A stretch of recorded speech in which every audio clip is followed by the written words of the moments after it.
Hola, buena madrugada. Se cumplió el tiempo y ya llegamos al final de la semana y listos para viajar en una nueva ocasión hacia ese universo del misterio que aquí, en el espacio en blanco, nos gusta. Y para hoy tenemos varias propuestas. Este verano vamos a estar con ellos. Nos visitaron hace tiempo. Son unos representantes del pueblo huichol. Esta noche volverán a llenar de luz este estudio aquí en Radio Nacional y escucharlo porque ya veréis qué interesante. Después viajaremos por la historia para hablaros de una mujer que estuvo a punto de cambiar el mundo, muy poco conocida gracias a Alejandro Amenábar, que la rescató del olvido y de las sombras. Con una catedrática de historia hablaremos de Hipatia, una historia apasionante.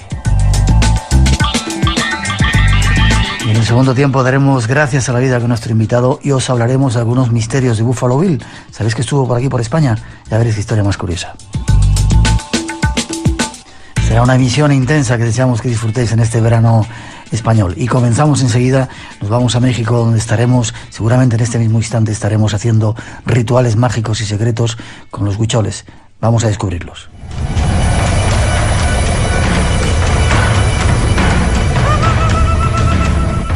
Cilau Valadez y Richard Zarquín. Tú eres un indio huichol, ¿no? Mira, la mitad de mi cuerpo... Indígena, perdón, tengo que decir indígena. Ni modo, pues... no es despectivo, ¿eh? No, definitivamente todo depende del contexto como lo expreses. Ese es Acércate un pelito más a eso. Ok, así. Ahora sí.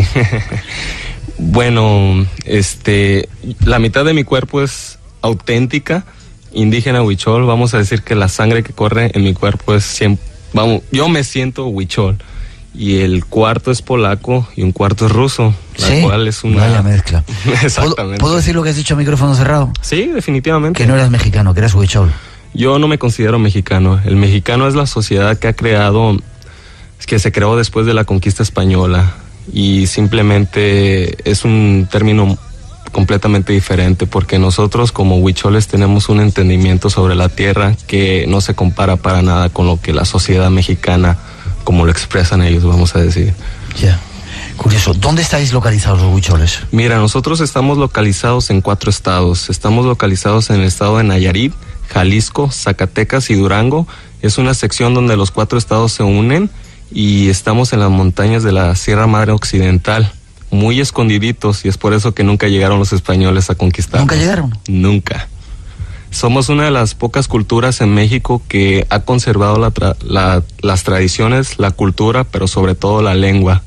Y solamente quedamos 8,000 en el mundo. ¿8,000? 8,000 personas. He leído en Facebook, en internet, que eran 43,000 los huicholes que quedaban. Quizás sí puedan ser 43,000, pero vamos a decir solamente 8,000 viven en los lugares de orígenes.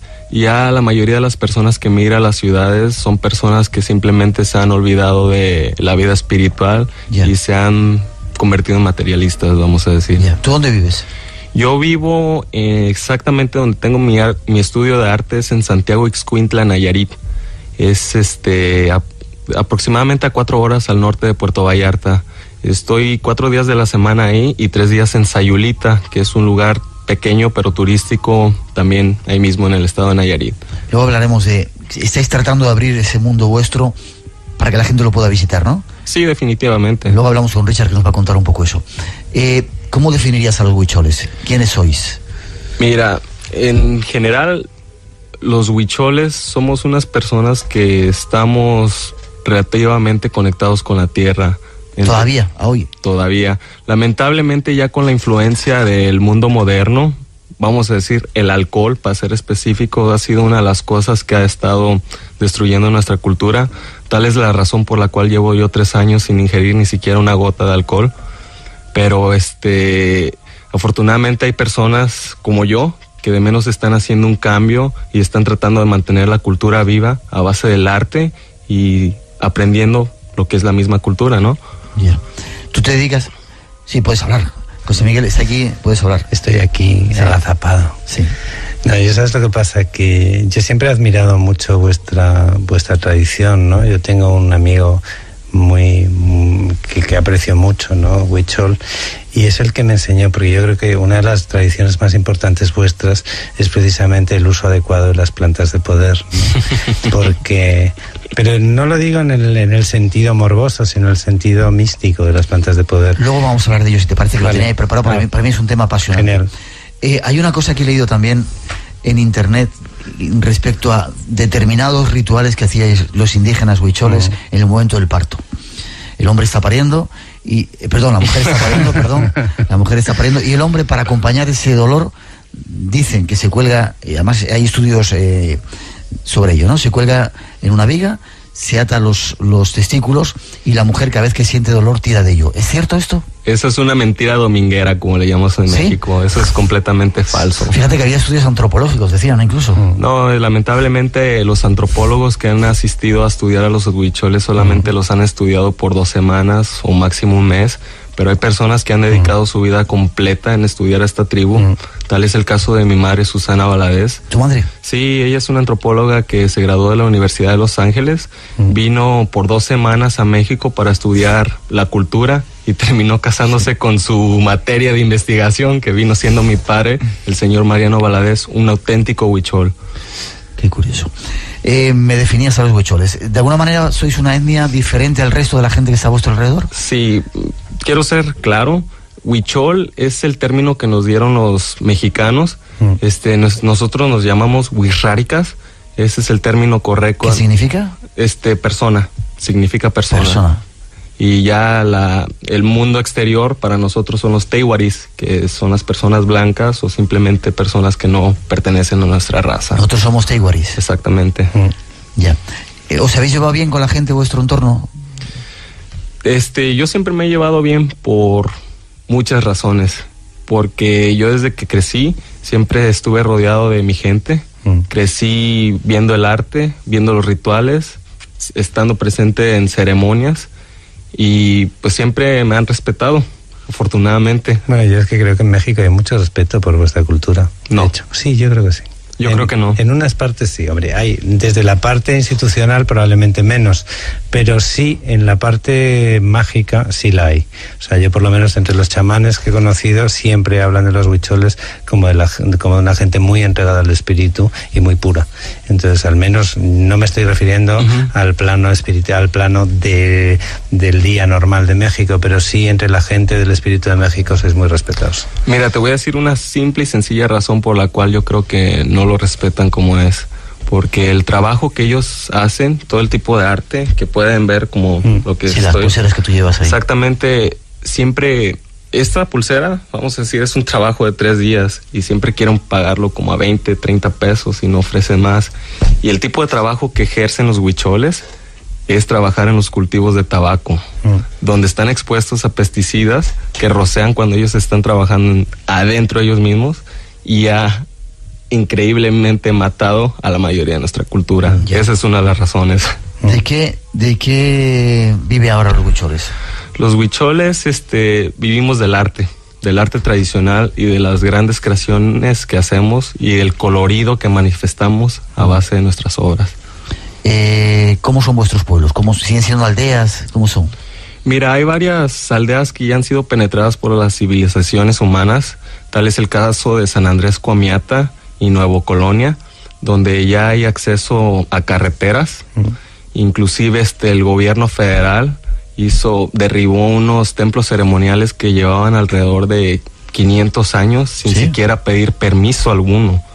¿Sí me entiendes? Es por eso que yo digo que la sociedad mexicana no le tiene ningún respeto a nuestra cultura. Y simplemente para hacer una carretera, ¿qué tal? Y hay comunidades tales de la cual proviene mi padre, que es Taimarita, El Limón. Ahí sí solamente llegas caminando. Eso es realmente una aldea huichol. Claro. ¿Tenéis energía eléctrica? ¿Tenéis agua corriente? ¿Tenéis, no sé, internet, de satélites? Como en Taimarita no hay acceso ni de luz ni de internet, pero lo que es Nuevo Colonia y San Andrés Coamiata ya está penetrado. Claro. Ya. Nos preguntan en muchos de los sistemas de comunicación que tenemos, ¿cuál es el papel de las mujeres en vuestra cultura? Te voy a dar mi definición, lo que yo he observado. El papel de la mujer es un papel importante debido a que la mujer es el único individuo que puede dar a luz. Simplemente las deidades, la mayoría de nuestros dioses son mujeres y siempre hay un balance y un rol que desempeña la mujer. Ya. Tú has estudiado, supongo has ido a una escuela, ¿no? ¿Has estudiado el mundo occidental? Mira, sí, yo a la edad cuando me gradué de secundaria en México, me fui a vivir a Estados Unidos, a Berkeley, California, especialmente para poder aprender inglés y simplemente progresar. Pero esa experiencia simplemente expandió mi mente porque me di cuenta que había perdido mi alma. Y una vez que me miré en el espejo, simplemente supe que no era yo. Y tuve ofertas para ir a universidades privadas de muy alto nivel y simplemente desprecié una beca de $33,000 por año para asistir a Whittier College, que es una universidad a la cual asistió Richard Nixon, uno de los peores presidentes de la historia de Estados Unidos. Pero simplemente yo he sido capaz de demostrarme a mí mismo que lo que yo quiero lograr, lo logro, sin estudios o con estudios. Una mínima pausa y seguimos con nuestros personajes esta noche. 2 citas cada semana, de 2 a 4 de la madrugada. 1 hora antes en Canarias, los sábados y domingos. Espacio en Blanco. En Radio Nacional de España, con Miguel Blanco.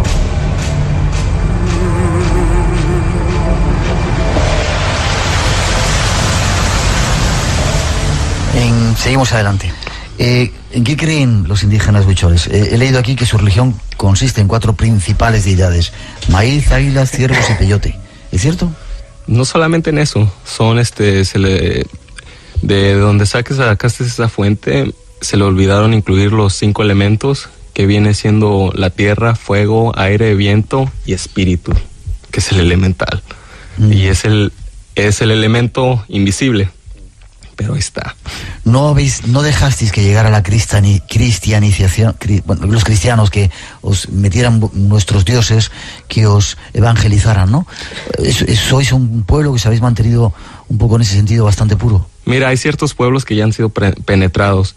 Inclusive la lengua se comenzó a escribir después de que las personas evangelizadoras comenzaron a traducir lo que eran los rezos en huichol. Y pues sí ha habido invasión. Ya. ¿Seguís creyendo todavía en esos 5 elementos y en esos deidades que te he comentado? ¿Me puedes especificar bien lo que quieres saber, por favor? Sí, si seguís creyendo todavía en el maíz, en las águilas, en los ciervos, en el peyote, en el sol. Definitivamente. No es solamente eso, sino es la naturaleza en general. Es todo. ¿De verdad estáis tan cerca de ella como...? Mira, yo te puedo decir que sí, porque nuestra cultura celebra una ceremonia cada año o cada 2 años, para agradecer a los dioses por el cultivo de maíz azul, que es el que crece todavía en nuestras tierras, un maíz que es rico en potasio, y una vez que se cosecha el maíz, nosotros vamos a una peregrinación que es de 4 semanas. Tradicionalmente se hacía caminando, y es como yo lo voy a hacer, caminando, ida y vuelta hasta el desierto de San Luis Potosí, que se conoce en nuestra lengua como Wirikuta, y se hace esa peregrinación, y una vez que primeramente se tiene que cazar el venado. Si cazas el venado, ya tienes, como quien dice, la llave para ir a la peregrinación. ¿Qué significa cazar el venado? ¿Cazar un venado de verdad? Un venado de verdad, exactamente. Un ciervo, un venado. Sí, puede tomar desde un día hasta 2 semanas. ¿Cazarlo cómo? ¿Con armas de fuego? En la actualidad ya se usan rifles 22, esa es la regla, es el límite. Yo quiero experimentar y simplemente vivir, y lo quiero cazar con una flecha. Con arco y flecha. Sí, yo tuve un sueño que mi abuelo, al cual nunca conocí, pero era un maracame o chamán, muy reconocido. Yo soñé que él, una vez, un individuo salió de un árbol y empezó a correr, se miraba muy primitivo, y con su mano zurda aventó una lanza y cazó el venado. Eso es de la manera original, y nunca había visto una fotografía de él, pero cuando me enseñó una fotografía de él, era la persona que yo había soñado. Lo habías visto en los sueños. Exactamente. Cazas el venado, hacéis esa procesión hasta Wirikuta, hacia ese desierto ahí. Sí, y va hacia en busca del peyote. Nosotros le llamamos en nuestra lengua jicuri. que es en sí el corazón del venado. Nosotros cuando comemos es el corazón del venado, debido a que a la figura del venado es el creador del universo. Como lo llamaba Tamatsi Kauyumari, es el venado azul. Se dicen que él fue el creador del universo debido a que sus cuernos actúan como antenas y receptores de las señales del universo. Y es por eso que cuando nosotros comemos el peyote, nos comemos el corazón del universo. Ya. Parece que hay un contrasentido en matar al venado si es un ser para vosotros mágico. ¿Por qué lo matáis? Porque Kauyumari así fue como creó la muerte. Se sacrificó a él mismo para brindar su corazón para que nosotros pudiéramos tener lo que es la medicina sagrada. Qué curioso. Hablemos un poco del venado azul. Está Richard ahí esperando para contarnos, y yo estoy deseando que nos cuente también historias. El venado azul, el peyote, ¿qué significa para vosotros? Dices que es el corazón del venado. Es la llave para acceder a lo que realmente es la tierra. Te olvidas de la materia, te olvidas hasta de ti mismo, pero estás consciente que estás en un lugar, estás viviendo algo mágico, no alucinas, porque simplemente miras todo detalladamente, miras cómo respira la tierra, miras los colores que están ocultos. Nosotros cuando nacemos con todo, nacemos libres, pero conforme va pasando el tiempo, nosotros mismos nos vamos poniendo cortinas en nuestra vista, y eso simplemente te deja acceder a lo que realmente es el mundo. ¿Lo utilizáis muy a menudo el peyote? Mira, yo la última vez que lo utilicé tenía 11 años. Y 11 años. 11 años. ¿Desde entonces no lo has usado? No lo he utilizado porque para mí no es la manera de divertirme. Yo solamente, la próxima vez que lo utilice va a ser así, cuando haga mi peregrinaje de 4 semanas y vaya y yo recolecte y que me encuentre él. Así sí.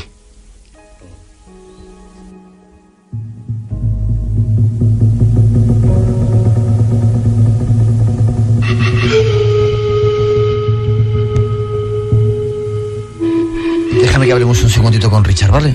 Definitivamente. Luego retomamos contigo. He de decirte que una vez que estuve en México, era muy curioso porque estábamos haciendo un ritual de temazcal.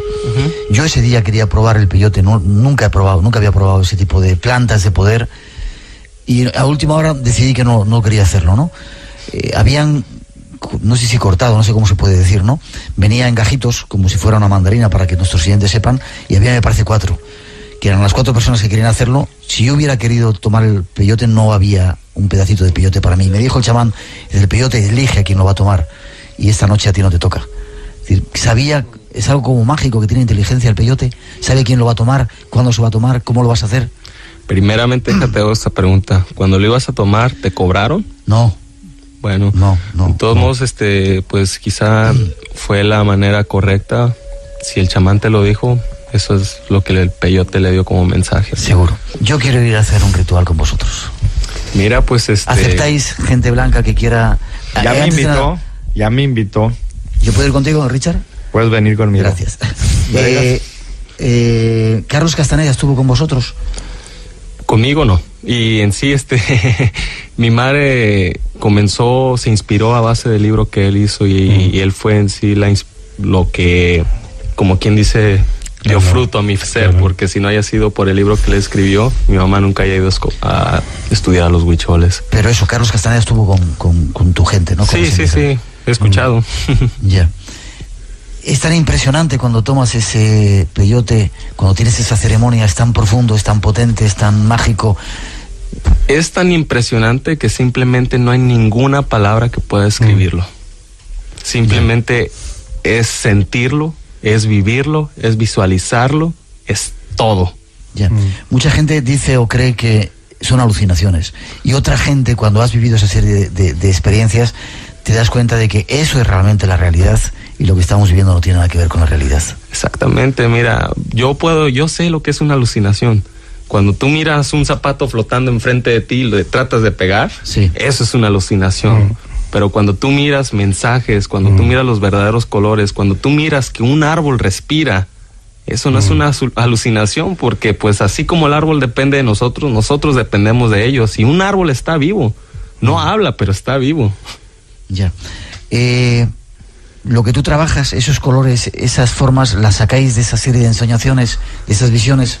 Yo pienso que no necesariamente es basado en eso, porque yo también he conocido artistas huicholes que quizá no lo han hecho, y a pesar de eso pues simplemente corren la sangre, y es el hecho de que estamos conectados a la tierra y somos observadores de la naturaleza. Ese es el hecho que nos da la inspiración para poder hacer nuestras creaciones. ¿Tú a qué te dedicas exactamente? ¿Qué haces?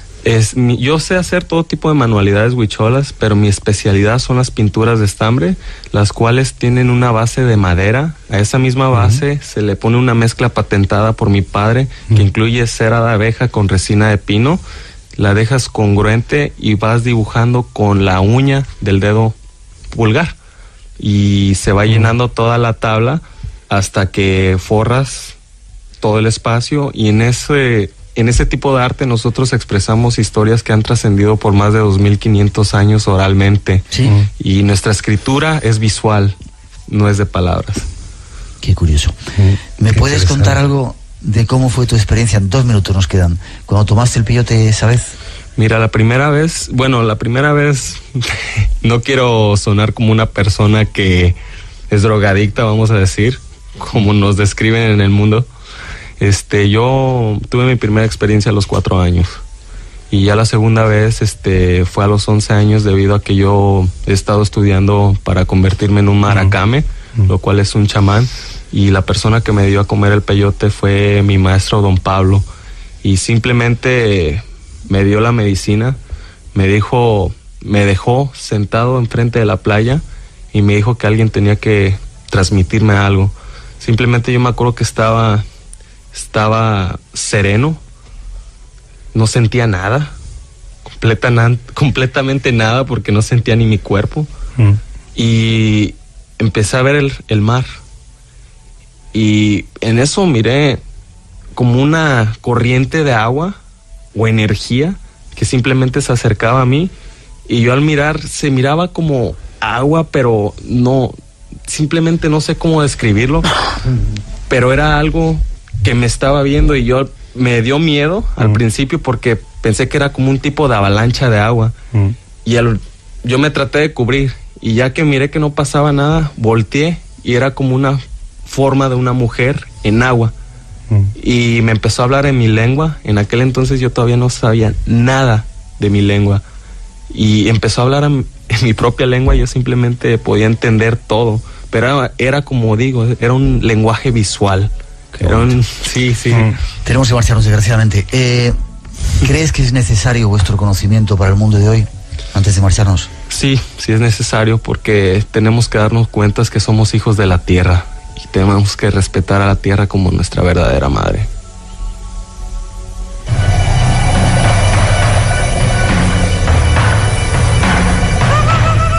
Un placer que hayáis estado aquí. ¿Hay alguna forma de conectar contigo, Cilau? Espera, que te abre el micrófono, sí. Okay. Sí, a base de mi correo electrónico. ¿Cuál es? Tomar nota. CILAU Cilau Huichol HUICHOL @hotmail.com. Y cualquier pregunta, por favor, siéntanse libres de contactarme. Gracias de corazón por haber estado en el programa. Gracias por la invitación. Un placer. Que os hayamos robado allí. Enorme placer para mí también. Sí, gracias, y pues este es el tipo de programa del cual me siento orgulloso de ser parte. Gracias a ti. Guardarnos una placita. Yo quiero ir a ver esos animales, quiero ir a ver a los huicholes, quiero estar allí con vosotros y participar. Y ahorita también tenemos aves migratorias. El área de San Blas del Puerto es el segundo lugar más importante de Norteamérica para aves migratorias. ¿Nos vamos mañana, dices? Nos vamos mañana. Gracias. Nos vemos.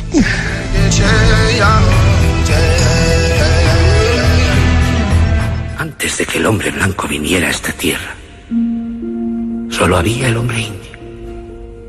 El indio se dio cuenta que donde quiera que fuera, se veía enfrentado a algún enemigo. Le pidió al Gran Espíritu que le ayudara.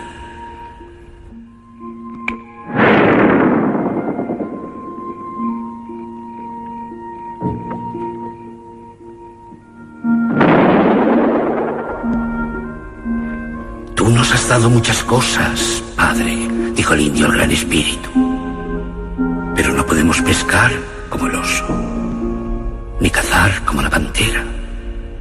Danos alguna cosa que nos permita sobrevivir entre nuestros enemigos. ¿Magia? Magia, ¿no? El poder. Poder. Elegiré uno entre vosotros, dijo el Gran Espíritu, y se lo enseñaré a él. Él será muy especial. Así que los indios esperaron a que se les hiciera saber quién era el elegido. Hasta que un día, un joven valiente llamado Perro Caminante se encontró al borde de un precipicio cara a cara con una pantera hambrienta. Perro Caminante fue consciente de que iba a morir. Cerró sus ojos con fuerza invocando al Gran Espíritu. Y cuando la pantera iba a saltar, Perro Caminante desapareció. La pantera saltó hacia el precipicio donde encontró la muerte. Momentos más tarde, Perro Caminante reapareció. Y así ha sido todo desde entonces. Un elegido es dado a conocer y se le da la oportunidad de aprender cómo usar el poder. Vaya. Creí que eso me ha sucedido a mí. ¿Desaparecí de dentro del baúl? ¿Soy yo un elegido, John? Me temo que sí. ¿Significa eso que tengo el poder? Ya lo tienes, Eric. Pero no sabes cómo usarlo. ¿Cómo puedo aprender? Para aprender cómo usar el poder, antes debes convertirte en un hombre sabio. Debes aprender de un elegido. John, ¿es usted un elegido? 2 citas cada semana, de 2 a 4 de la madrugada. 1 hora antes en Canarias, los sábados y domingos. Espacio en Blanco. En Radio Nacional de España, con Miguel Blanco.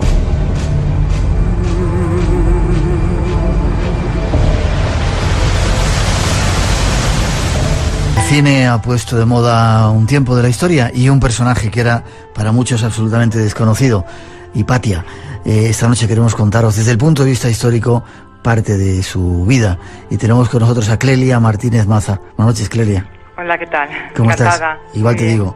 Profesora titular de Historia Antigua de la Universidad de Málaga, licenciada en Geografía e Historia de la Universidad Complutense de Madrid. Has estudiado en París, en Roma, en Oxford, en Harvard. Casi nada, ¿no? Bueno, pero cuando uno se dedica pues a trabajar de documentación del Mediterráneo, pues es necesario viajar, ¿no? Para encontrar esa documentación que en España no tenemos, ¿no? ¿Eres muy empollona? Sí, me temo que sí, que para estudiar esto hay que tener mucha vocación, sí. Ya. ¿Y aprobabas todo bien? Sí, también es necesario para trabajar en esto, hay que tenerlo claro desde el principio, de que el objetivo es tener una muy buena calificación para poder conseguir becas, para poder salir al extranjero. Ya, ya. Y Clelia, qué nombre tan bonito. ¿Qué significa Clelia? Es una de las heroínas romanas de los primeros tiempos de la historia de Roma.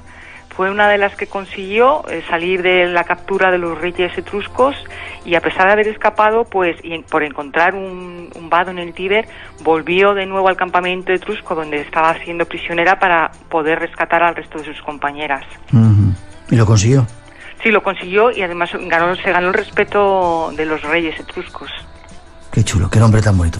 Esta es nuestra invitada. Preparaos, vamos a la historia, a buscar datos de este personaje desconocido que se está volviendo a la vida a través del cine.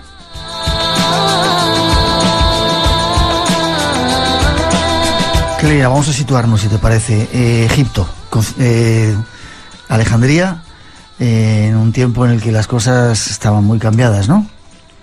Sí, en esta época, bueno, Alejandría es una de las principales ciudades del Mediterráneo. Es después de la capital de Oriente, de Constantinopla, la segunda ciudad más grande de la parte oriental.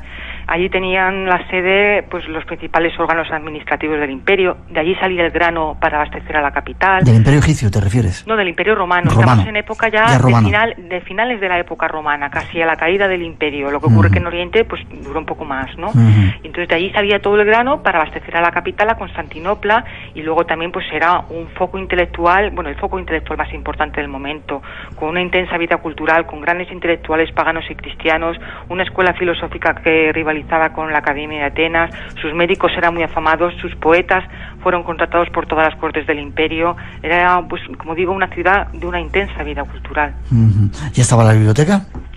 Sí, la biblioteca fue construida en época de los Lágidas, es decir, tras la muerte de Alejandro Magno, los sucesores de Alejandro griegos, la época de los Ptolomeos, ¿no? El primer Ptolomeo, a la dinastía a la que pertenece Cleopatra, fue el que construyó la gran biblioteca de Alejandría y ordenó con un edicto, envió un edicto a los reyes de toda la tierra, pues que enviaran manuscritos para poder nutrir esa biblioteca, que muy pronto consiguió muchos volúmenes, tantos que hubo que hacer una biblioteca adicional que se denominaba la biblioteca hija, que es la que estaba construida en el Serapeo. La biblioteca principal era la que tenía sus recintos cerca del museo, llamado así porque estaba dirigido a las musas, ¿no? Que son las patronas de las ciencias y de las artes. ¿Cómo era la vida en aquel tiempo, Clelia? Pues sobre todo en Alejandría hay una gran vida cultural y un gran intercambio, porque es uno de los grandes focos, por ejemplo, de creación teológica. Allí nos encontramos, a diferencia de lo que ocurre en Occidente, pues con grandes pensadores cristianos que son los que van a conformar la teología cristiana, y al mismo tiempo pues es la sede de los principales cultos paganos que todavía tenían persistencia, y triunfaban en el mundo cívico, ¿no? En las grandes ciudades del momento, como Roma, como Antioquía, como Éfeso. Esto a nivel religioso, pero como digo, a nivel cultural, pues era uno de los grandes focos de creación, sobre todo matemática y astronómica. Ya, cuando hablas de culto pagano, mucha gente ha oído hablar de pagano y parece que es un término peyorativo. ¿Qué significa eso? ¿Era una religión? Sí, digamos que es la denominación que los cristianos impusieron a todos aquellos que no practicaban el cristianismo, a los seguidores de la religión cívica tradicional, es decir, pues la Tríada Capitolina, Júpiter, Juno, Minerva y todos los dioses, digamos, pues que servían de protectores a las ciudades romanas, ¿no? Y el término procede de la palabra latina pagus, que significa campo, porque fue allí donde quedaban los últimos reductos de ese culto anterior, que era el que había pues sustentado la base ideológica del Imperio Romano hasta la llegada del cristianismo, ¿no? Ya. Y en ese tiempo en Alejandría ¿convivían los dos? ¿Todavía había cultos paganos y sí, los cristianos estaban ahí? Sí, de hecho, en la Alejandría del siglo IV y del siglo V, pues uno de los grandes templos va a ser el Serapeo de Alejandría, porque el Serapis era el dios protector de la ciudad. Ahí estaba colocado el nilómetro, que era el que medía la crecida del Nilo. Ahí estaba el templo de Isis, llamada Isis Faria, Isis la del faro, situado al lado del faro de Alejandría, que era la que protegía los navegantes y los negocios realizados por mar, y al mismo tiempo los cristianos, y coexistieron durante mucho tiempo, incluso más aún que la muerte de Hipatia. Tenemos constatada la presencia de templos paganos y de seguidores paganos hasta el siglo VI, es decir, pues un siglo y pico más tarde.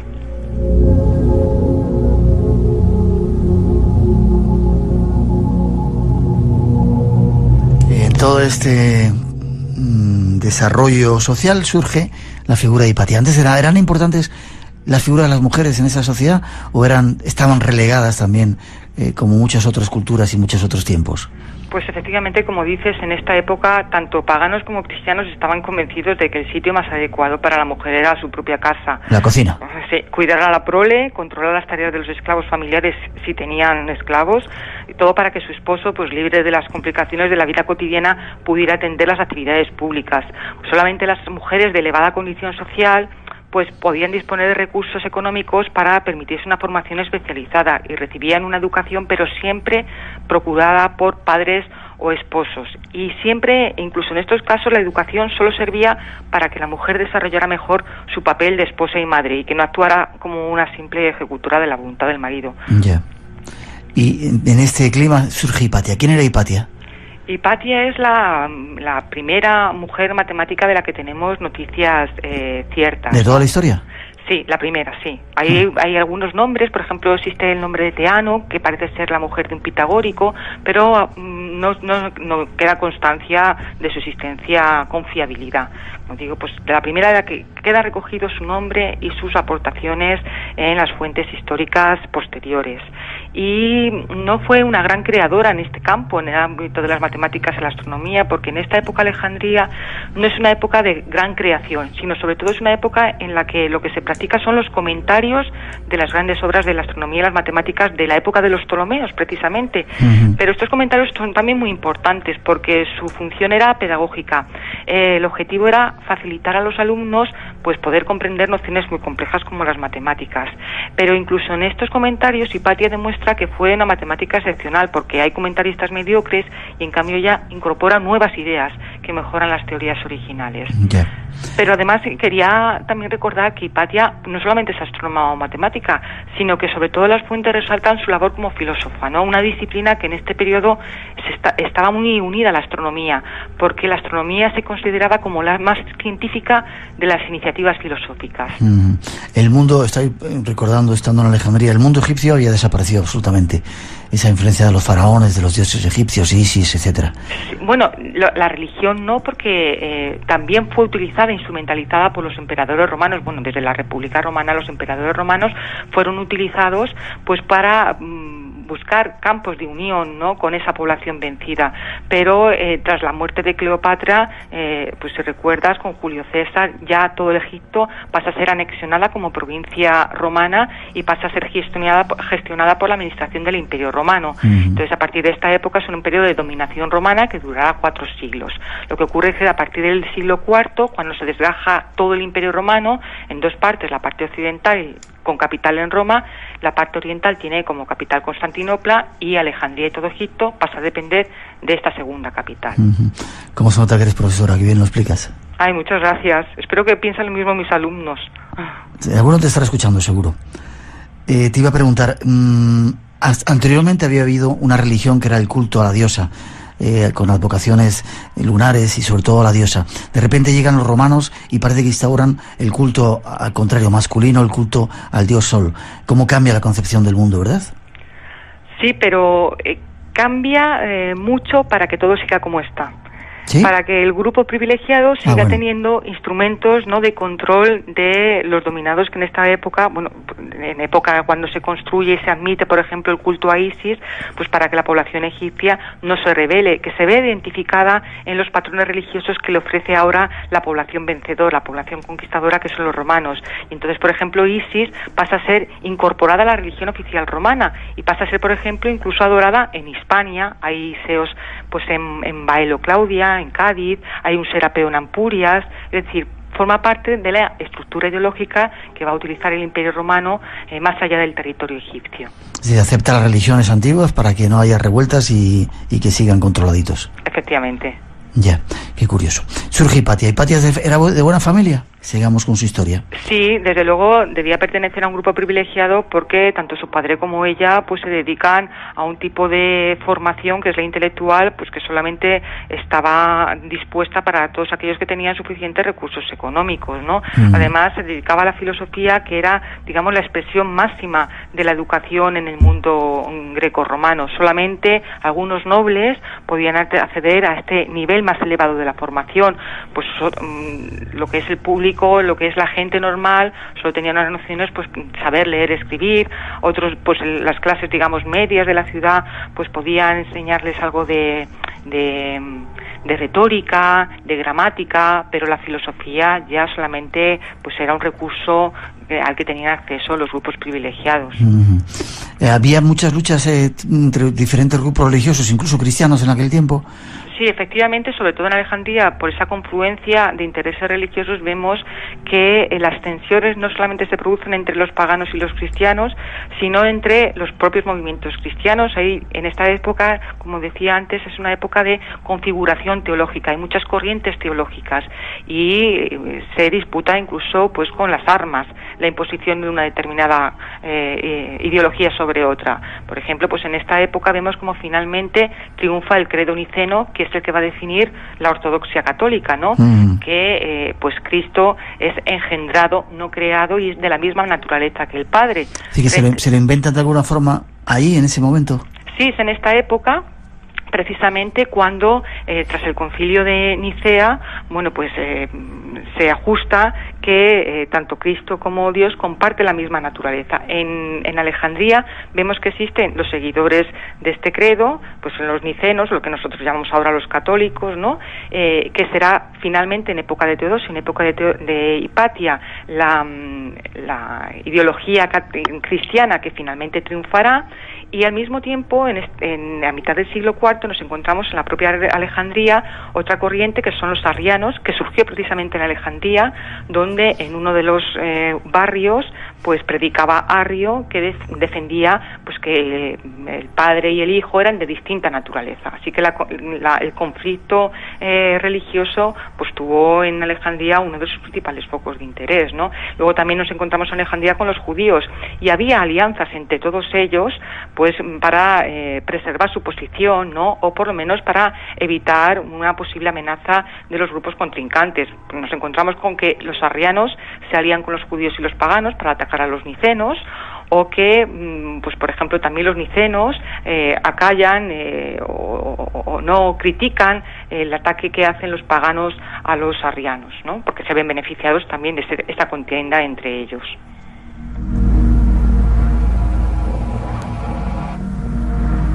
Es curiosa la historia, Clelia, cómo se escribe, ¿no? A golpe quizá de poder, de diferentes corrientes. Quien más poder tiene, más, no sé si por la fuerza o de otro tipo, son los que se van manteniendo e imponiendo al resto, ¿verdad? Sí, efectivamente, y en Alejandría es un buen ejemplo de ello, porque es escenario de ese juego de relaciones que es no religioso, sino sobre todo político, y la muerte de Hipatia no fue consecuencia de la lucha entre paganos y cristianos, o por lo menos esa no fue la causa profunda, porque lo cierto es que tras la muerte de Hipatia, paganos y cristianos van a seguir conviviendo. Hipatia va a ser más bien víctima de ese conflicto de intereses, de la rivalidad política. Ya, te iba a preguntar por qué muere, por qué eligen a ese personaje y acaban con él. ¿Porque era mujer? ¿Porque era filósofa? ¿Por qué? No, sobre todo porque Hipatia, como decía, pues va a ser una pieza clave en ese juego de intereses, ¿no? Sobre todo Orestes, el prefecto imperial, lo que pretendía era mantener la estabilidad de la ciudad, la paz de la ciudad. Y aunque hay que recordar que era cristiano y católico, pues esa paz pasaba por tener una tolerancia o mantener buenas relaciones con el resto de los grupos religiosos, tanto paganos como judíos. Entonces, la ambición del obispo Cirilo, que era católico, pues pretendía preservar y garantizar su posición de privilegio en la ciudad, y Orestes no tiene otro remedio que buscar el aislamiento del patriarca. Ofrece su apoyo a los cristianos, se aceptan como mediador de Hipatia, y también pues de los paganos y de los judíos. Se trata en definitiva de conformar un grupo de presión con objeto de aislar a Cirilo. Hipatia, como decía, pues va a ser fundamental porque es un negociador estupendo, gozaba de un gran prestigio y reconocimiento como filósofa, y en esta época los filósofos servían, por ejemplo, de embajadores entre ciudades o ante la corte. Además, no se había comprometido activamente en la defensa del paganismo, pues era una pagana pues no recalcitrante como otros compañeros suyos. Mantenía muy buenas relaciones con la corte imperial, es decir, con la propia capital, así que pues era una buena opción, como decía, pues para negociar con los cristianos y con los paganos. Y de hecho las fuentes cristianas posteriores reconocen, bueno, pues que Hipatia fue víctima de los celos políticos de Cirilo, y su muerte fue el acto final del enfrentamiento entre el poder civil de Orestes y el religioso del obispo. Ya. ¿Y quién la mató? ¿Los cristianos? ¿Cómo cuentan un poco la historia? Sí, la mataron los cristianos, no sabemos exactamente qué grupo, pero por medidas posteriores, medidas legislativas posteriores, los historiadores hemos deducido que tuvo que ser un grupo denominado los parabolanos, que era un grupo laico, es decir, pues eran miembros de la congregación que dependían directamente del obispo y que normalmente se utilizaban para servicios de asistencia hospitalaria. Como tenían que trabajar en el hospital, bueno, pues se trataba de individuos de una gran corpulencia física, y desde luego, como es un trabajo pues nada agradable, porque tenían que pues estar en contacto con enfermos, contagiados, infecciosos, y recogiendo los cadáveres, pues se supone que eran individuos de baja extracción social, y por lo tanto un instrumento muy manipulable en manos del obispo. De hecho, pues lo va a utilizar precisamente en todas sus contiendas. Va a ser el instrumento con el que resuelva las disputas que mantiene con el gobierno o con otros grupos religiosos, no solamente en Alejandría, sino fuera de la ciudad y fuera de Egipto.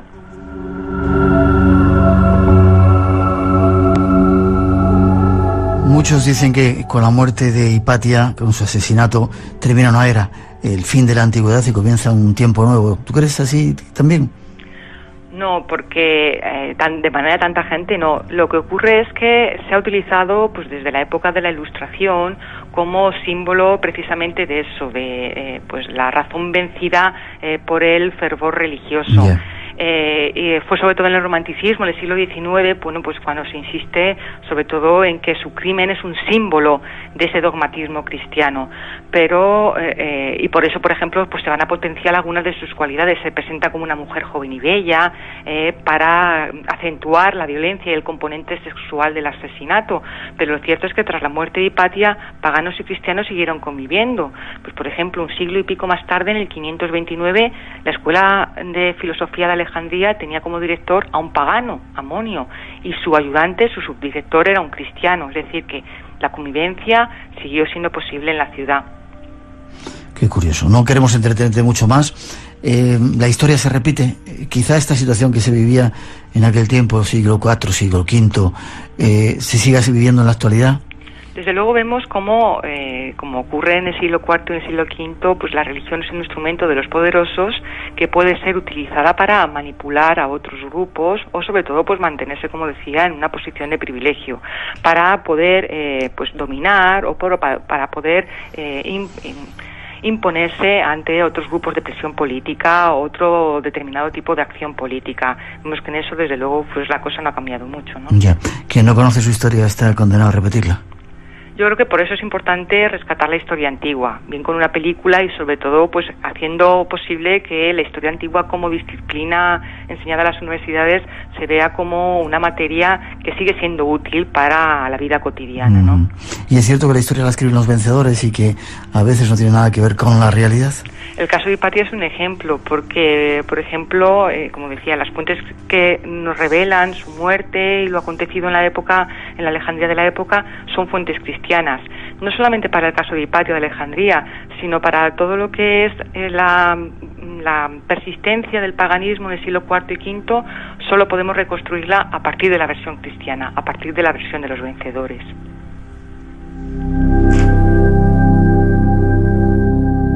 Hipatia de Alejandría, la última filósofa de la antigüedad, dice, murió de forma terrible, asesinada por una muchedumbre de fanáticos cristianos dirigida por el ambicioso obispo Cirilo. De esta manera, el mundo clásico, la libertad de conciencia y la búsqueda de la belleza y la armonía en el interior del ser humano fueron definitivamente derrotados a principios del siglo V de nuestra era. ¿Crees realmente que fue así? No, realmente no. Pero sí que hay muchos de los elementos que construyen esa leyenda, que forman parte de nuestro pasado y que pues nos demuestran también cómo nosotros interpretamos esos hechos del pasado, ¿no? Muchas gracias, Clelia. Nos has dado una lección de historia, nos has abierto los ojos y quien quiera más puede buscar tu libro editado en...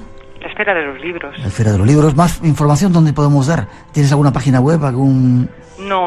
Bueno, yo creo que en La Esfera de los Libros aparece lo que es el resumen de la obra y cualquier posibilidad de contacto conmigo. Bien, pues ha sido un placer. Espero verte por Málaga, que sigas dando clase y que sigas haciéndonos aprender historia. Ay, ojalá nos veamos pronto, gracias. Y la verdad es que sí, y igual te fichamos para que nos cuentes cosas de historia. Si quieres, estamos buscando un historiador que sepa contar la historia como tú. Ay, pues trato hecho. Sí, un beso fuerte, Clelia. Te veo prontito. Igualmente, hasta luego. Gracias, hasta luego.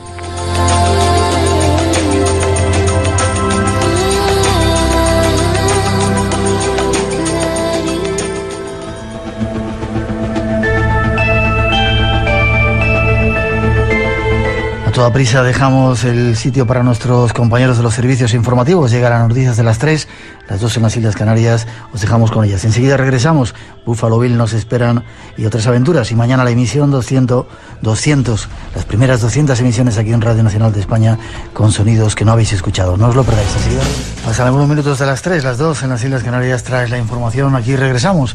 Segunda hora del Espacio en Blanco se pone en marcha con temas que no debéis de perderos.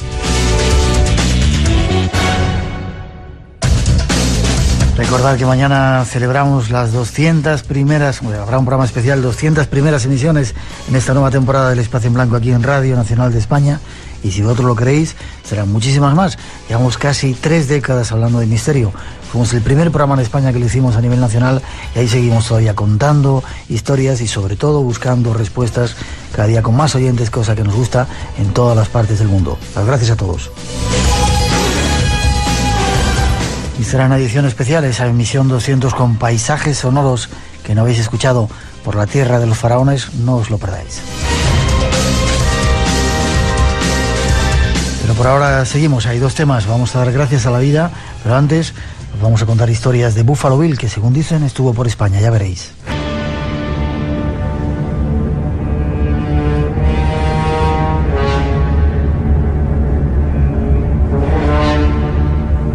Y nos vamos a hablar de ese personaje legendario que aún no hemos desvelado. Para hacerlo nos ponemos en contacto con Alberto de Frutos.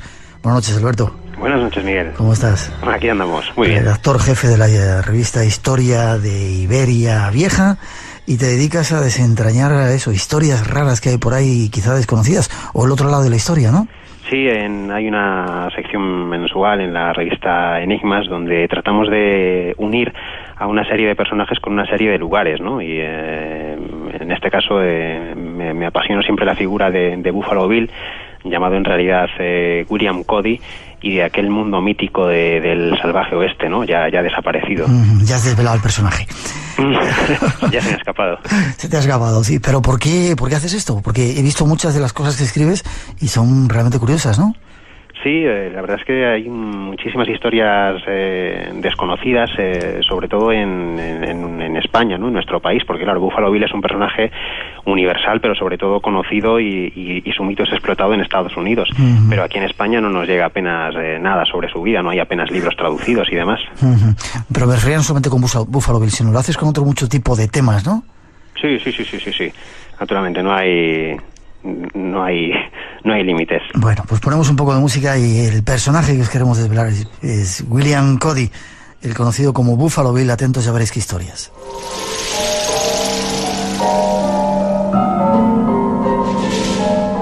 En primer lugar, Alberto, fue un personaje real, es decir, histórico, no es una leyenda, ¿no? Fue un personaje real, lo que pasa es que la leyenda y el mito se confunden en su vida, pero él había nacido a mediados del siglo, iba a decir del siglo pasado, ya no de hace 2 siglos, del siglo XIX, en 1845, había nacido en Iowa. Él fue huérfano desde muy temprana edad y hay una historia muy interesante sobre este tema. Su padre era un militante antiesclavista muy señalado y fue apuñalado en un mitin en el que precisamente defendía los derechos de los negros, de los esclavos negros, ¿no? Y yo creo que la muerte tan temprana de su padre le impuso a Buffalo Bill, que entonces no era Buffalo Bill, era sencillamente el pequeño William Cody, que tenía a la sazón 12 años, ser un chico muy despierto, muy vivaz, que tuvo que defenderse por sí mismo, salir adelante con muy poquitos medios, en la más extrema pobreza. Fue un chico muy ingenioso y muy pronto se vio envuelto en un mundo de mayores, en un mundo en transición, que era ese mundo del oeste que por un lado estaba rompiendo con los viejos esquemas del pasado y estaba inaugurando una nueva era. Y yo creo que él supo verlo ya desde muy joven. Ya, ¿cómo debía ser Iowa en aquel tiempo, verdad? Sí. Debían ser de los primeros blancos que llegaron a esa zona, los colonos. Sí, eso es. La verdad es que iba a ser una guerra decisiva e inapelable, ¿no? El hecho de que los indios vivieran en aquellas praderas junto con esos animales que se enseñorearon en ellas durante tantos siglos, los búfalos, y la presencia del hombre blanco impuso decididamente que hubiera un enfrentamiento. Alguien tenía que ganar y alguien tenía que perder, y bueno, las armas estaban de un lado y la inocencia estaba del otro. Qué pena, ¿no? Porque cómo cambiaron la estructura de toda una forma de vida, cómo destruyeron casi, o acabaron con casi la raza de los búfalos. Tremendo los blancos lo que hicieron por ahí, ¿eh? Sí. Y uno de esos personajes, uno de esos culpables, fue el propio Buffalo Bill. ¿Culpable? Te iba a decir que cómo entra en la historia Buffalo Bill. ¿Se entra en el ejército? Sí, ¿salista? Bueno, efectivamente hay una fase también decisiva en la historia de América, que es la guerra de secesión americana. Que se desarrolla entre 1861 y 1865. Él por entonces era muy joven, tenía 16, 17 años cuando empieza la guerra, pero ya se alista en el 63. pero ya antes él había ayudado a los soldados porque conocía muy bien el terreno, era un excelente explorador, un gran guía, ¿no? Entonces les llevaba por determinados territorios. Él entra en la historia de un modo también un poco legendario. Cuando tenía 23 años y haciendo de guía para unos soldados, conoce a un periodista que escribía novelas baratas del oeste, Ned Banzine, y que en busca de inspiración pues lo acompaña en una de sus batidas a la caza de Sioux. Y al calor de una hoguera es cuando Buffalo Bill le cuenta unas historias descabelladas sobre sus orígenes de explorador, sobre sus hazañas, sobre sus aventuras, ¿Que eran ciertas o no eran ciertas? La mayoría eran falsas, y ahí está la idea de que Buffalo Bill, ante todo, más que un asesino de indios, más que un cortacaballeras, fue un hombre del espectáculo. O sea, fue una máscara, un hombre que se paseó contando mentiras. Pero bueno, es que hay mucha leyenda en torno al oeste, no solo ya el personaje de Buffalo Bill, sino pues otros mitos fundacionales de la historia de América, como Daniel Boone o Davy Crockett, ¿no? El héroe del Álamo, ¿no? Hay unas historias fascinantes, ¿no? Entonces Buffalo Bill fue uno de estos personajes.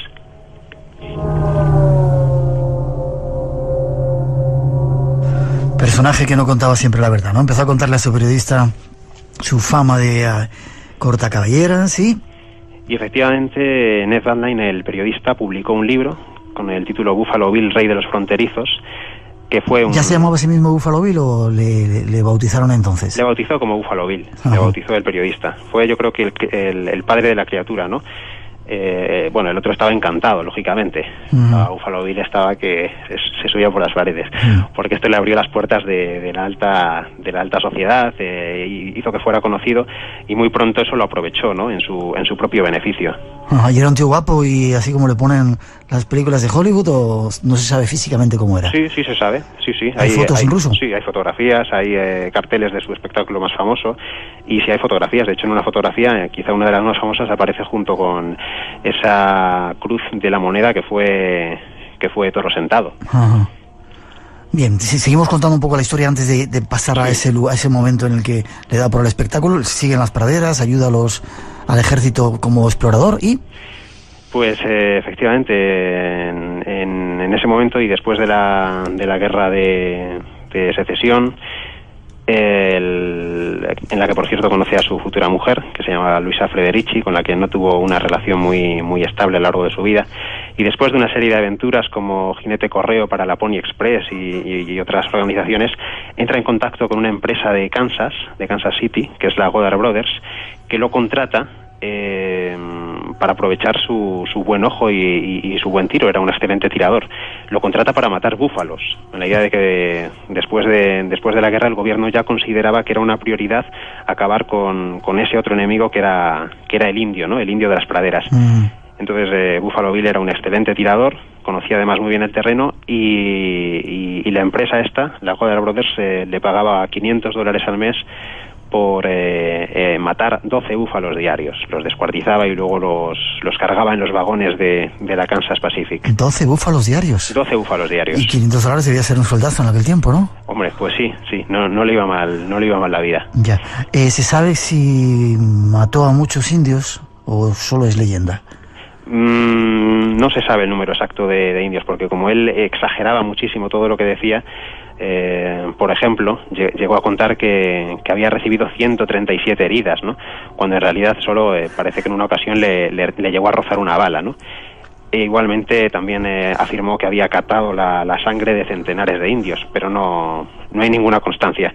Sí, él mismo también contaba que cuando era niño, cuando tenía 11 años de edad, había repelido un ataque de indios que habían atacado la caravana que él comandaba, porque ya desde muy pequeñito se dedicaba a estas tareas de guía. Y eso le hizo atribuirse el hecho de ser el matador de indios más joven de las llanuras. Pero sobre esto, conociendo al personaje, no se puede confirmar.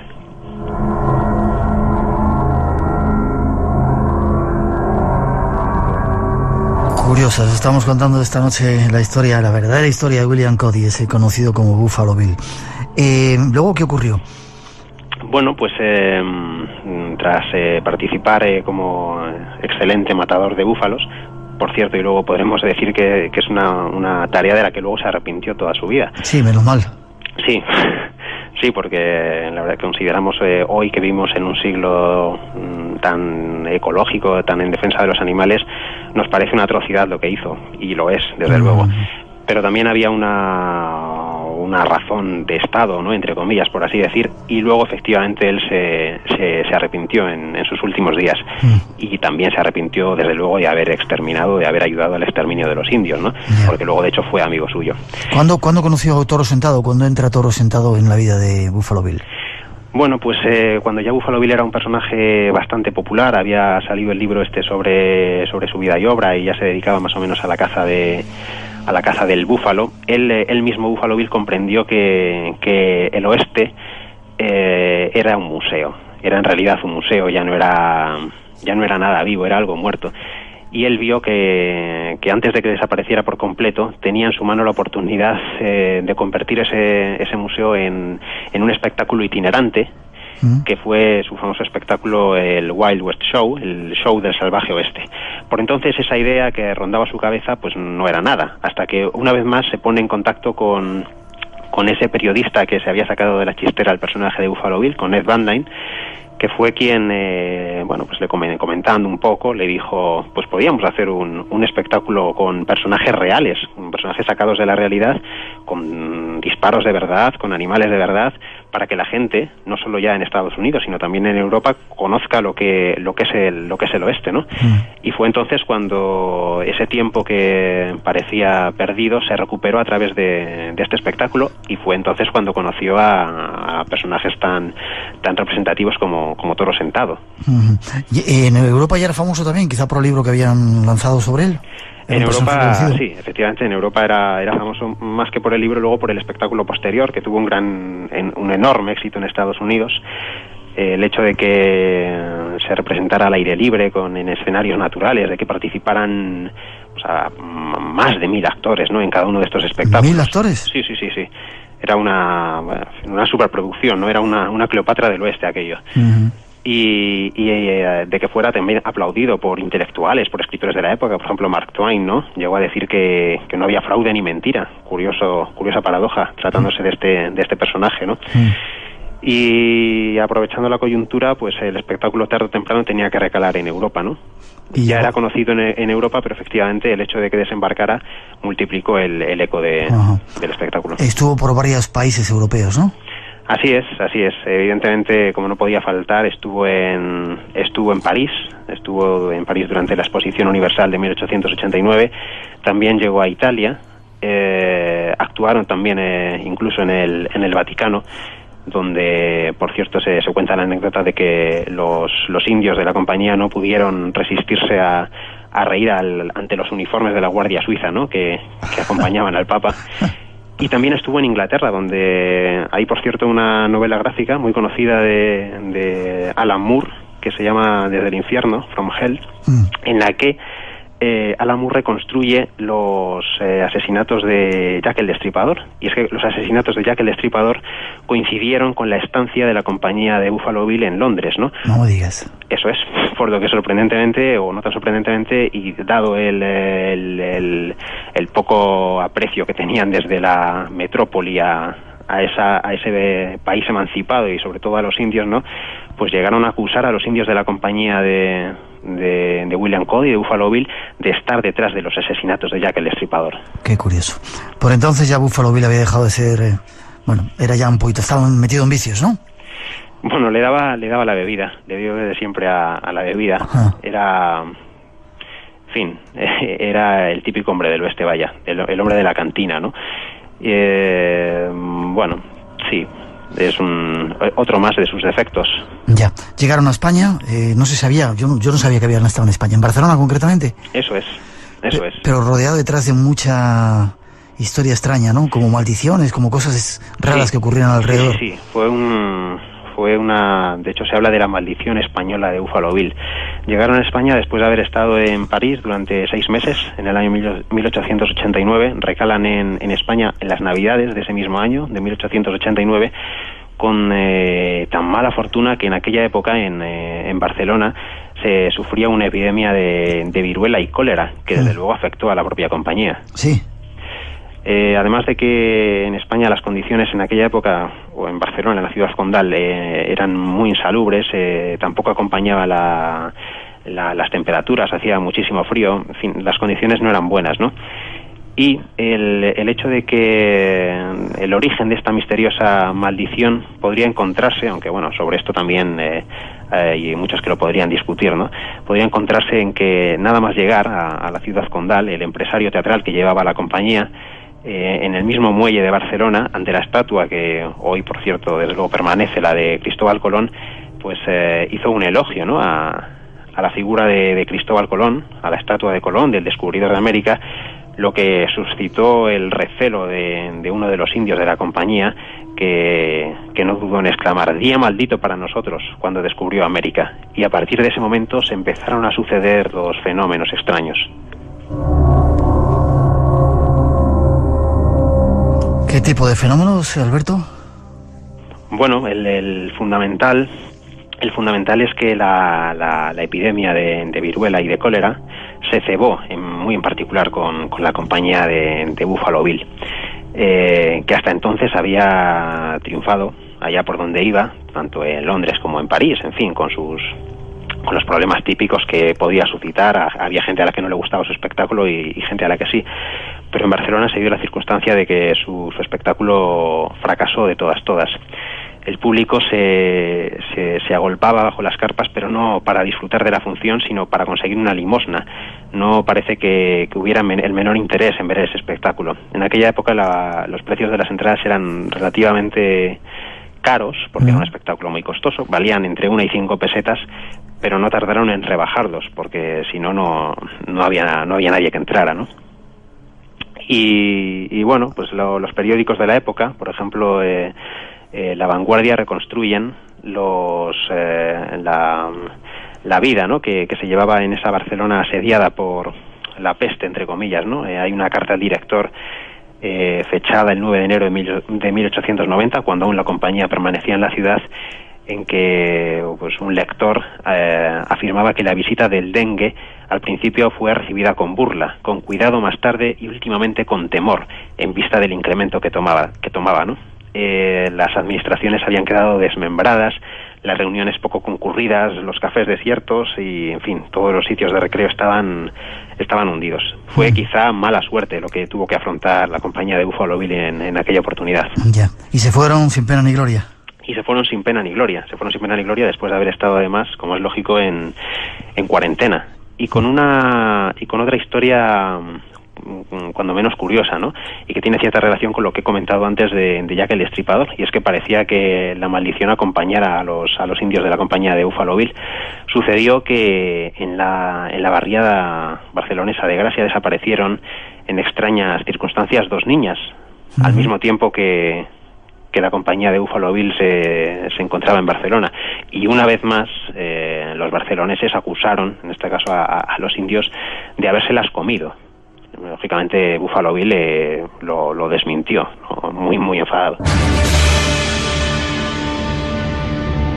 A punto de terminar esta historia que nos está contando Alberto de Frutos. ¿Regresaron a Estados Unidos? ¿Regresó con su compañía Buffalo Bill?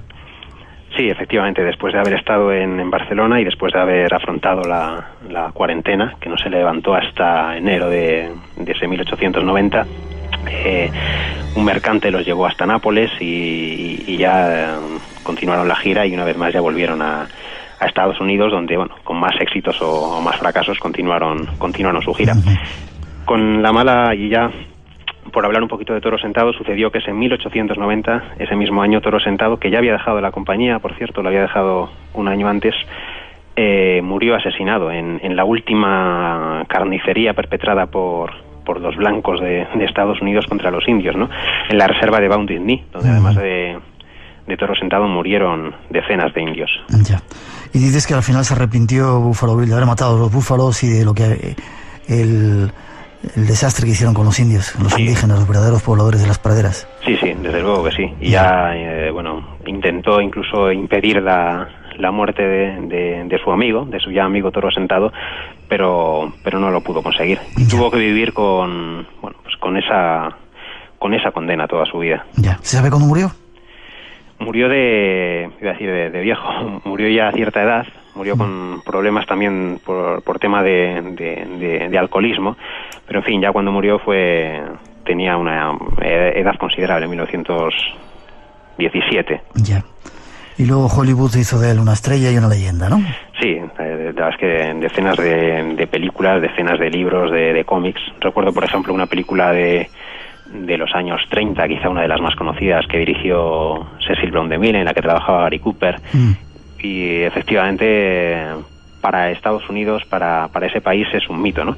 Es curioso que recientemente, y esto también puede ser interesante comentarlo, el rancho que se hizo construir en Wisconsin ha sido comprado, y ha sido comprado y eso sucedió el pasado 22 de junio, por otro Bill, que curioso, por el millonario Bill Gates. Bill Gates, sí. Eso es, se ha hecho con el rancho por una cantidad que se estima en unos 10 millones de euros y que está muy cerca además del parque de Yellowstone. Qué curioso, qué curioso. Sin embargo, Hollywood lo presenta como una leyenda y un héroe. Sí, así es. Desde luego son expertos en Hollywood en hacer ese tipo de cosas, ¿no? Ya, a veces la historia no es como nos la cuentan, ¿no? Desde luego que no. Gracias, Alberto, ha sido un placer tenerte por primera vez en el Espacio en Blanco. Espero que repitas contándonos estas historias, este otro lado de la historia. Sería un placer, muchísimas gracias, Miguel. Un placer para nosotros y estamos en contacto. Muchas gracias, Miguel. Hasta pronto. Hasta luego.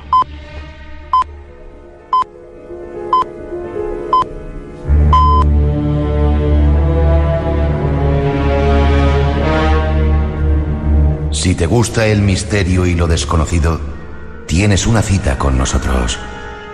Espacio en Blanco, en Radio Nacional de España, con Miguel Blanco.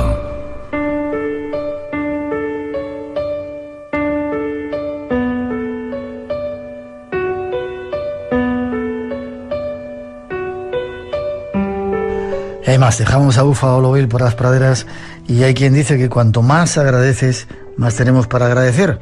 Dar gracias a la vida es una costumbre que nos quieren inculcar. Y como queremos tener mucho y queremos que lo tengáis vosotros, ese va a ser nuestro próximo tema. Nos lo trae John F. de Martini, alguien que estuvo en nuestro programa y nos sorprendió. Escuchad.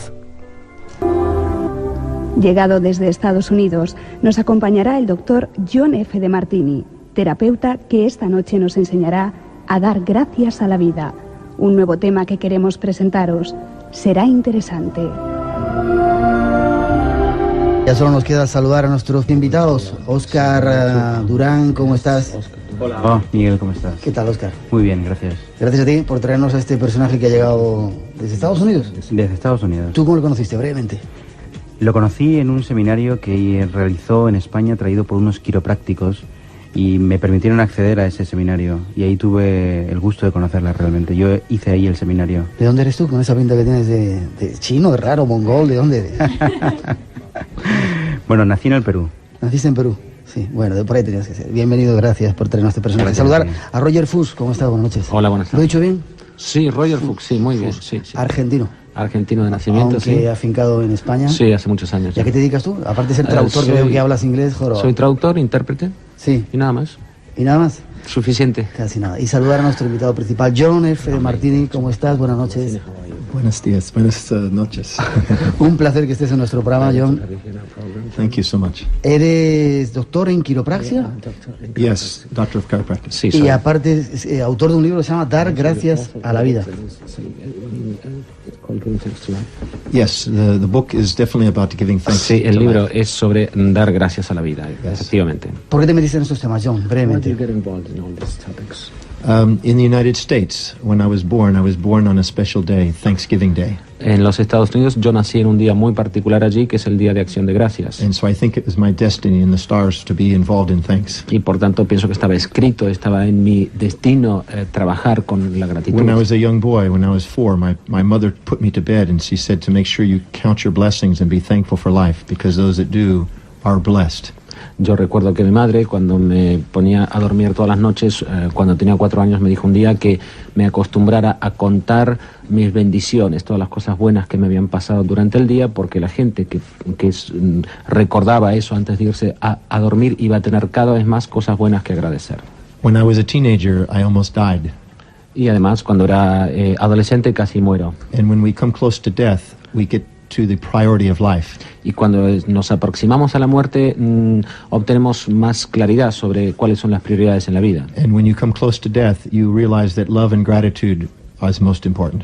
Y cuando estamos cerca de la muerte nos damos cuenta que el amor y la gratitud son lo más importante. And so my book is about love and gratitude, the most important things in life. Y por eso mi libro es sobre el amor y la gratitud, las dos cosas más importantes de la vida. ¿Es el único que has escrito? ¿Es the only book you wrote? No, many other books. No, escribí varios otros libros. Yo lo he leído así por encima y es tremendamente interesante. De él hablaremos esta noche. John, ¿te gusta España? You like Spain? I love Spain. Me encanta. My wife is coming here in a few weeks just so we can spend more time. Mi mujer vendrá aquí a pasar un tiempo conmigo en unas semanas. Qué bien. My wife is named Athena Starwoman. Mi mujer se llama Athena Starwoman. She writes the horoscope for many magazines around the world. Ella escribe horóscopos para muchas revistas de todo el mundo. Será un placer conocerla. It'll be a pleasure to meet her. Yes. Vaya pedazo de voz que tiene el colega, ¿eh? Nice voice you have. Este es nuestro invitado. Después de esa introducción vamos a dar gracias a la vida, algo que seguramente tenemos que aprender a hacer. Yes. Esta noche está con nosotros, en nuestros primeros minutos para descubrirnos esas fuerzas ocultas, mágicas, que todos poseemos. Y de paso compartiremos nuestro tiempo e intentaremos aprender algo de su nuevo método. Escuchemos.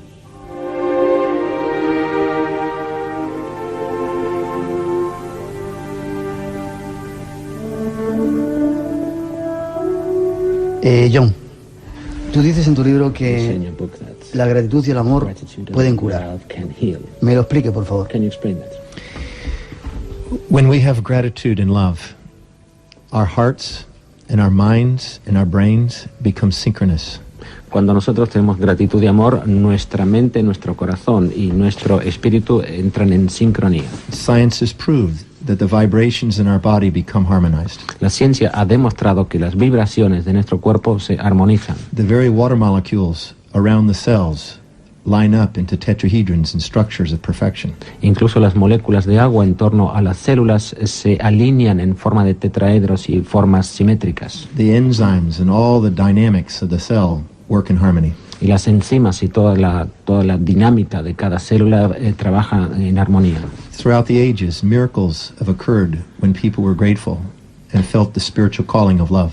Desde tiempo inmemorial se sabe de milagros que ocurren cuando la gente siente gratitud, y estos son los que llaman milagros de amor. Our greatest gifts of life occur with gratitude and love. It is life itself. Y los más grandes regalos de la vida se dan cuando hay gratitud y amor. Es la vida misma. Science has shown that when we have gratitude and love, our cells give off light. La ciencia también ha demostrado que cuando tenemos o sentimos gratitud y amor, nuestras células emiten luz. We truly have bioluminescence. Me parece que te van a colocar el micrófono, ¿no? Sí, te quieren colocar el micrófono ahí porque... Perfecto, sí. Sorry. I say we truly have bioluminescence. Y que auténticamente somos emisores de luz. What the ancients called the aura is true. Lo que los antiguos llamaban el aura es algo real.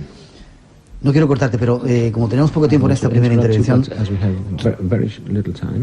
tú dices que hay que agradecer los sufrimientos. Pero yo también tuve una ocasión en la que estuve a punto de morirme. Hay millones de personas que están sufriendo. ¿Cómo se puede cambiar el sufrimiento? ¿Cómo se puede agradecer el sufrimiento para transformarlo? Muy difícil. In every event, there's always two sides. En cada circunstancia, en cada evento, hay siempre dos aspectos, dos lados. When we only see one side, we see an illusion. Cuando vemos solamente un aspecto, estamos viendo una ilusión. The great theologians say, "Where is God not?" Los grandes teólogos preguntan, ¿dónde no está Dios? We must not live in only one-sidedness. Y no debemos vivir viendo solamente un aspecto. We must see both sides. Sino debemos ver los dos. When we do, we become grateful. Y cuando vemos los dos aspectos, podemos sentir gratitud. For in every crisis and in every pain, there is a blessing and a hidden pleasure. Porque en cada crisis y en cada sufrimiento hay una bendición y un placer oculto. Time many times shows this. Weeks, months or years after we have this pain, we discover that there was a hidden pleasure. A lo largo, es decir, con el transcurso del tiempo, después de un acontecimiento en el que hemos sufrido, nos damos cuenta muchas veces de que esa experiencia trajo consigo placer. It is wise to have the wisdom of the ages, but without the aging process. Y es de sabios tener o conseguir la sabiduría de las edades sin tener que envejecer. The body creates signs and symptoms and suffering to try to teach love. El cuerpo crea señales y síntomas e incluso sufrimiento en un intento de enseñar amor. And when we discover it, we are liberated. Y cuando descubrimos este amor, sentimos una liberación. Some of the greatest teachings that come into our life are also in pain. Algunas de las mayores enseñanzas que tenemos en la vida se dan en un contexto de dolor. It breaks our myths and helps us discover the truth. Porque el dolor destruye los mitos y nos ayuda a descubrir la verdad. Sin embargo, en nuestra cultura, la cultura cristiana occidental, nos han enseñado que venimos aquí a sufrir. Pero un sufrimiento no para aprender, sino para pasarlo mal, porque esto es una especie de purgatorio. ¿Por qué es así? ¿Por qué no nos enseñan que las cosas son de otra manera? When we deny the presence of God and we do not experience Christ, cuando negamos la presencia de Dios y no experimentamos, no sentimos a Cristo, and we have a myth about our life, y cuando entretenemos un mito sobre nuestra vida, entonces es cuando sufrimos. But in the moment of grace and gratitude for life, pero en los momentos de gracia y de gratitud hacia la vida, the truth sets us free of this suffering. La verdad nos libera de este sufrimiento. We do go to the next. Y vamos a lo siguiente. And this is how we grow. Y así es como crecemos. From one level of myth and suffering to the next. De un nivel de mito y sufrimiento al siguiente. So we may remain our humbleness to divinity. Y así permanecemos humildes ante la divinidad. And when we learn to have humbleness to divinity, we end up with certainty for humanity. Y cuando aprendemos a tener esta humildad frente a lo divino, conseguimos la certeza ante la humanidad. And we experience the true Christian experience. Y tenemos una experiencia auténticamente cristiana. We must honor that challenge. Y ese reto, ese desafío debemos respetarlo. And know that it means that we've been given a gift of strength. Y saber que significa que hemos recibido el don de la fuerza. My greatest challenges and pains, mis mayores retos y sufrimientos, brought me my greatest turning points. Trajeron mis mayores evoluciones. If I denied them, I would deny my growth. Si yo negara esos sufrimientos, estaría negando mi crecimiento. En alguna parte del libro dices que todas las personas son nuestros espejos. Los demás sirven para ver lo que... Hace poco hablábamos de ello por ahí.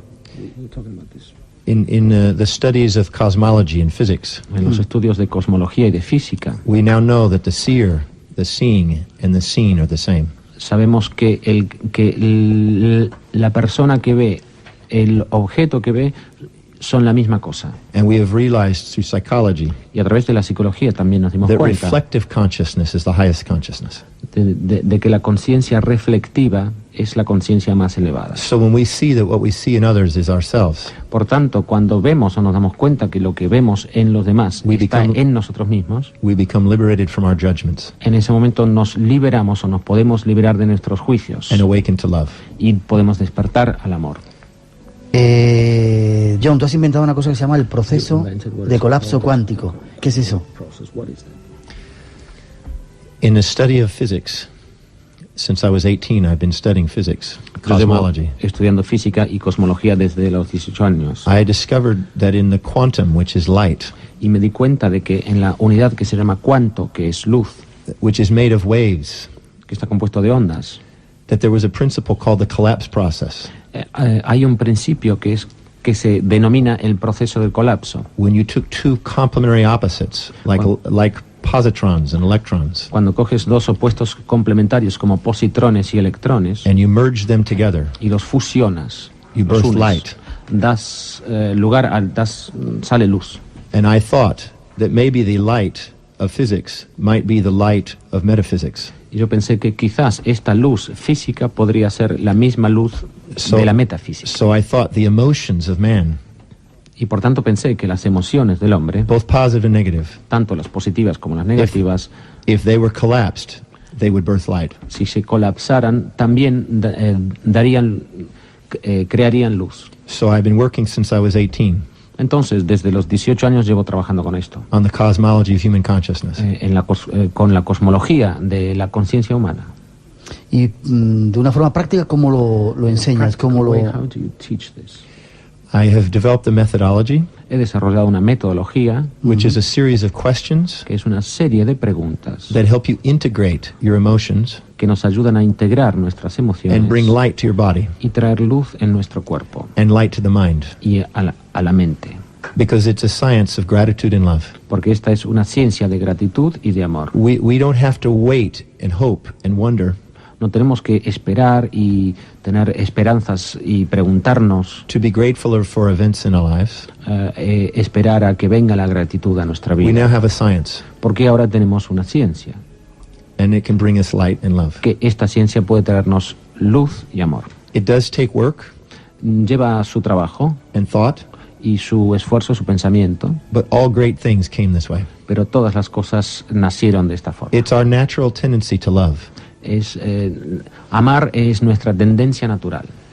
But what we do is we cover up the love Pero lo que hacemos es tapar este amor, cubrirlo with these positive charges or masks, con cargas positivas or o negative máscaras, charges of masks. o cargas negativas. And they dissolve when they're merged together and collapsed. Y estas máscaras, estas cargas negativas o positivas se disuelven cuando son fusionadas. Einstein met a young man Einstein conoció un hombre joven named Freeman Dyson. que se llamaba Freeman Dyson. He's a great genius today. Él actualmente es un genio. He said consciousness Y él dijo que la conciencia was a cloud of charged particles of light. es una nube de partículas cargadas de luz. So the laws that govern the physics of these particles, Y por tanto las leyes que rigen la física de estas partículas, I have now certain that they govern our consciousness. tengo también la certeza de que también rigen nuestra conciencia. So the collapse process is a secret of awakening consciousness. Por tanto, el proceso del colapso es una forma de despertar la conciencia. ¿Somos lo que pensamos? Are we what we think? Without question. Sin ninguna duda. Our consciousness, when it becomes grateful, Nuestra conciencia, cuando se llena de gratitud, it rises and vibrates to higher spheres, se eleva y vibra en una esfera más alta, atmospheres, en una atmósfera más spheres alta, of the soul. en una atmósfera del alma. So we are all truly celestial Entonces todos somos auténticamente in our celestiales. true nature, En nuestra verdadera naturaleza somos temporarily having a earthly experience. y temporalmente tenemos una experiencia terrenal. But our true spirit Pero nuestro auténtico espíritu is not global, but astronomical. no es solo global, sino astronómico. Our true presence Nuestra auténtica presencia is a particle of light of God. es una partícula de la luz de Dios. ¿Cómo sabemos que estamos en el camino?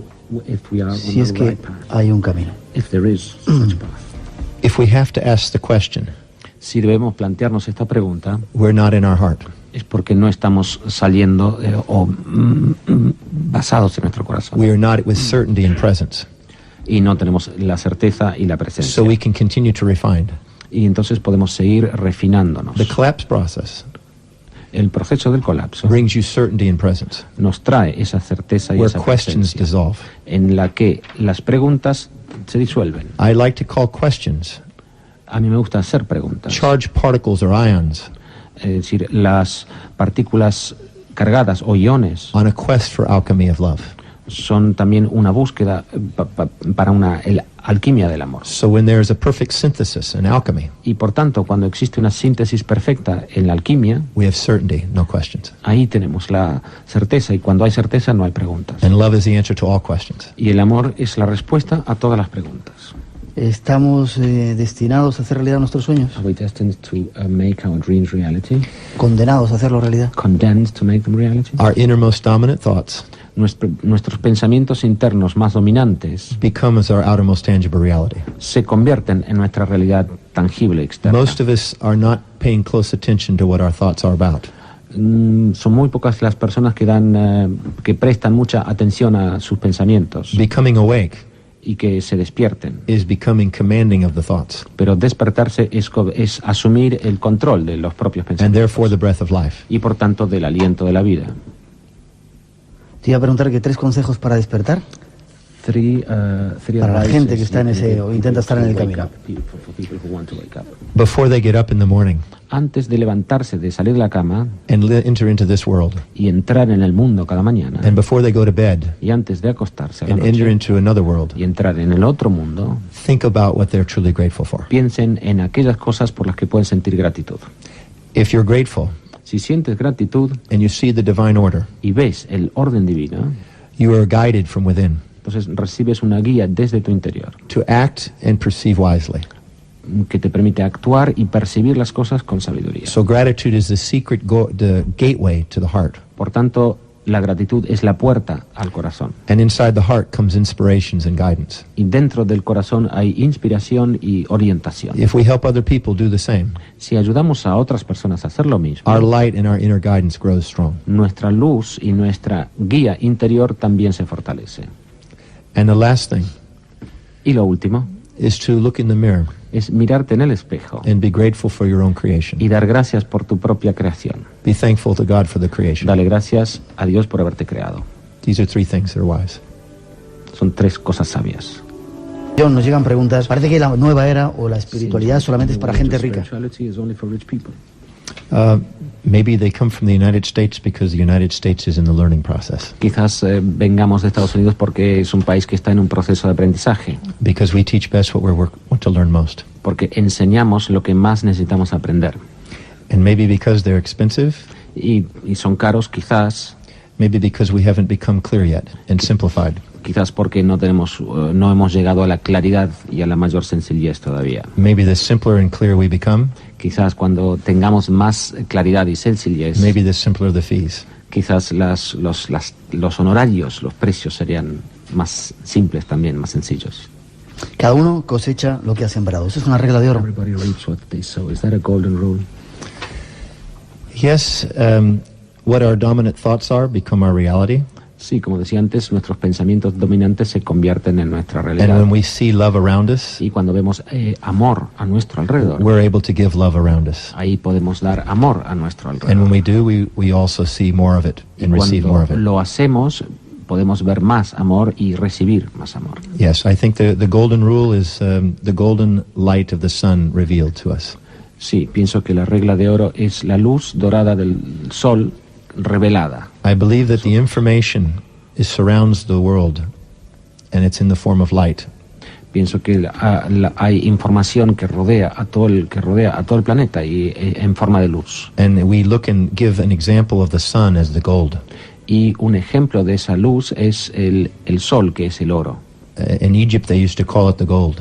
En Egipto el sol se llamaba oro. And so the truth of love revealed is the light of gold. Y por eso la verdad del amor revelada es la luz del oro. So when we sow the light of gold and love, por tanto, cuando sembramos la luz del oro y del amor, we receive enlightenment, love, and the gold. Recibimos iluminación, el amor y el oro. We deserve to be prosperous. Merecemos ser prósperos. We actually serve the Creator most by example and by shining. De hecho, servimos más a nuestro Creador por medio del ejemplo y por medio de crear. We serve the world more by shining than we do by shrinking. Y servimos al mundo mejor brillando que encogiéndonos. We deserve to be of great worth. Y merecemos ser de una gran valía. And humbleness is the secret to developing it. Y la humildad es el secreto para desarrollar esta valía. And until we acknowledge our worth, no one else will. Y mientras no reconozcamos nuestra propia valía, nadie más lo hará. Let's be grateful for this. Por tanto, debemos tener gratitud por esto. Y estamos, para finalizar, condenados a ser felices. Are we condemned to be happy? En este planeta, en este mundo, como decía Richard Bach, que le nombras en algún sitio. Richard Bach said, I believe that we're here to learn fulfillment. Yo creo que estamos aquí para aprender la realización plena, which is the essence of the soul, que es la esencia del alma. And it will have times of happiness, y habrá momentos de felicidad, and sadness, y tristeza. The sadness will break our myths. La tristeza romperá, destruirá los mitos. Our happiness will rejoice our truths. Y la felicidad dará más alegría a nuestra verdad. Decía a micrófono cerrado que lo sentía porque nos teníamos que ir, no teníamos planteado hacer un tema tan largo con John, pero gracias, Óscar, por haber estado en el programa, por habernos traído este personaje. Gracias Óscar, por tenernos aquí, Miguel. Gracias. Tienes un programa fantástico. Gracias. Roger, gracias. Gracias a ti. Muchas gracias, John, ha sido un placer conocerte. Espero verte de nuevo. Gracias, vamos a dar gracias. We will give thanks, yes. Gracias a la vida. Thanks to life. Gracias a ti por estar en el programa. Muchas gracias. Gracias. Te veo pronto. Thank you for your mastery of your work. Gracias.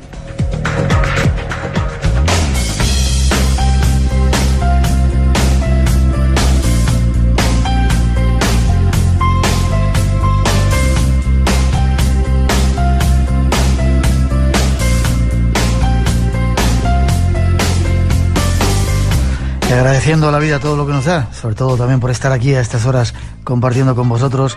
Nos vamos, un placer que hayáis querido acompañarnos y compartir esta edición del Espacio en Blanco.